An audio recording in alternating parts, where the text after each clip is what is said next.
Hey guys, it's Hunter and welcome back to another video. Alright, so the only other guitar that I reviewed from Gibson's 2017 S-Series lineup was the Firebird Zero, and that guitar really pissed me off. It sucked. The shape sucked, the finish sucked, the hardware sucked, the tone sucked, and at the time that piece of crap was being priced at $500 retail, purely because of the name on the headstock. It annoyed me because it cheapened not only the Gibson brand, but also the reputation of American guitars in general. Now, I picked this Gibson M2 up because I love my single cuts, I need a dual humbucker mod platform for some pickup demos, and now that it's the end of the year, they're blowing these things out for about $350. That's not just cheap for a Gibson, that's cheap for any guitar. So at this price, is it worth taking a gamble on? Let's take a closer look.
The M2 is about as basic a single cut as you can get. It has a slim poplar body with a set maple neck. The first thing you'll notice when you pick it up is just how light it is. Even compared to the $30 Strat, the M2 feels almost weightless. At launch, it came in a variety of colorful colors, including teal and citron green. This particular one is in Phantom Gray. It's one of the few finishes that's still in stock. I actually quite like it. It's ugly, but like a cool ugly. It reminds me of James Hetfield's signature Truckster. The nitro finish was clearly sprayed on really quickly. It's not smooth, and it feels really thin, but that also means that it will probably relic really well if you're into that. Importantly, it has that signature Gibson vanilla smell, which is always a plus in my book. No joke, it's actually one of my favorite parts about reviewing new Gibsons. Now, to the M2's credit, the tone doesn't suck nearly as hard as the Firebird Zeros, at least to my ears. While the Firebird Zero had cheap ceramic pickups, the M2 is equipped with Alnico 5 Pro Buckers. I haven't been able to find much information on them, but they seem to be the same pickups that Epiphone uses, only with Alnico 5 magnets instead of Alnico 2 for a little bit of extra bite. So here's what they sound like through my Mesa Dual. So here's what they sound like through my Mesa Dual Rectifier.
They're still not what I'd consider to be true Gibson tone, but they are more than usable, especially with a buttload of distortion or heavy delay for cleans. As with the Firebird Zero, my favorite part about the M2 is how comfortable the slim taper satin finished maple neck feels. It kind of makes this the product of a what if Fender bought Gibson hypothetical. The rosewood fingerboard on this one is actually pretty nice, but the fret edges are really sharp. Moving your hand up and down the neck isn't exactly the most pleasant experience. The action on this one is actually pretty usable, but since the neck is flat to the body and the bridge pulls forward pretty hard, it's not getting much lower than this. Not a shredder's guitar for sure, but for the rhythm stuff that I normally play, it definitely gets the job done. When it comes to the tuning machines, I don't like them at all. They aren't aligned straight on the headstock, and they don't really keep the guitar in tune all that well either. It's like, apart from keeping the strings physically on the M2, why are they here? Now for the segment that a lot of you watch my videos for, it's time for Simon Says, where we ask my guitar noob roommate what he thinks of the Gibson M2. Simon, what do you think of this guitar? Okay.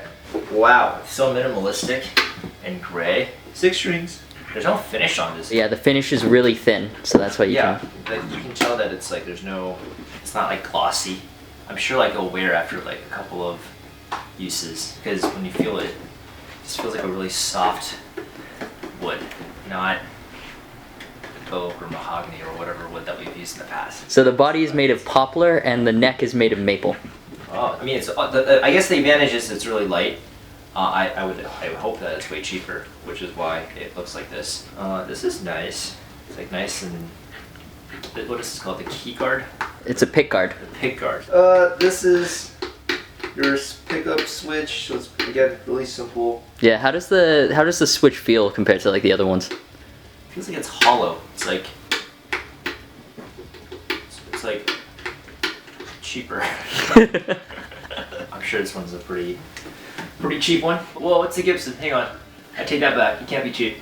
Gibsons are expensive. So the thing with all Gibsons is that all Gibsons are made in the USA. So do you think that this feels like a US made guitar? No. Well, I mean, it's really okay. So it's really cheap looking. It's really like basic looking, which could be a good thing. Huh? But it's a Gibson, so how much do you think it costs? Because it's made in the USA and it's a Gibson. I would, if it wasn't a Gibson, I would say this is like $99 or like less. But but I guess let's just.